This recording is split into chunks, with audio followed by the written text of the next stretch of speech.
recently on the talks that I've been doing was why, a lot of times I'll go somewhere and if someone's seen my TV show, they've got an idea, well, you're the guy on TV, right? Well, how do you get a TV show with your name on it where you're riding around the world on motorcycles? And it might seem like a million miles away from, normal life. And it does go back to when I was a kid. And we had a TV show when I was a kid called Blue Peter.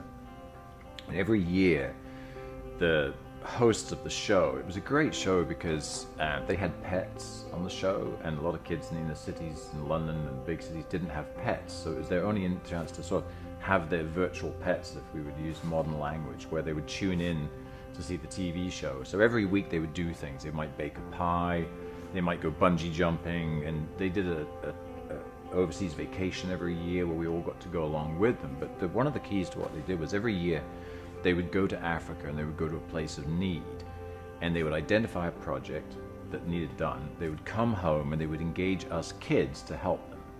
So for instance, they might say, okay, everybody go collect all the old knives, forks and spoons you can find, take them to the post office will ship them for free, we'll melt them down, we'll take the metal and we'll get money. And then we'll buy Land Rovers, grain, tools, backhoes, shovels, water purification things for this village in Ethiopia that's having a drought and needs help. So because we had, very limited television then and really one or two kids programs, pretty much the large percentage of the British kids were watching this show. So we would find ourselves during these time periods scampering around the neighborhood, it was safe to run around, collecting up. Sometimes it was wool, sometimes it was all stamps, whatever was able to be recycled that they could turn to money.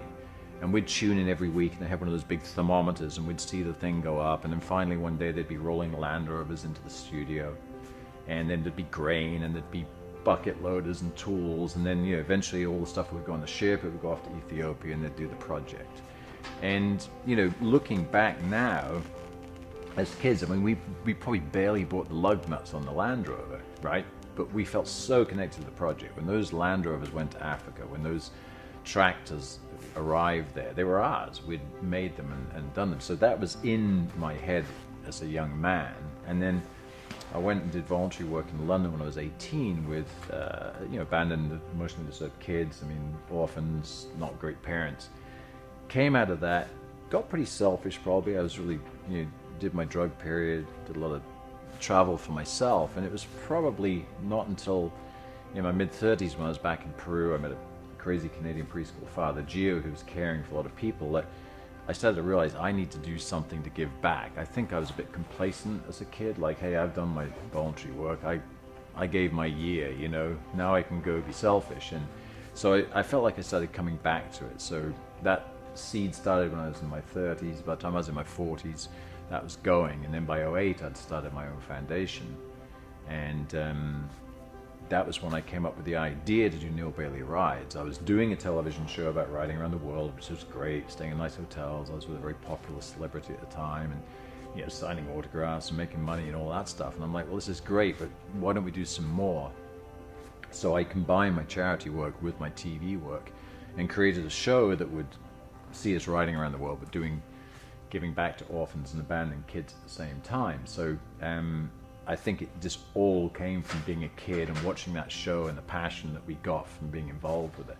And I think the seeds that planted in me as a youngster were very much in me as an adult. They just had to, grow and get through my selfish patch to come back out again. So not that I'm not selfish now. I'm sure Mother Teresa wouldn't exactly think I was very stellar for owning 7 motorcycles and dicking around most days, but at least we're trying to do something.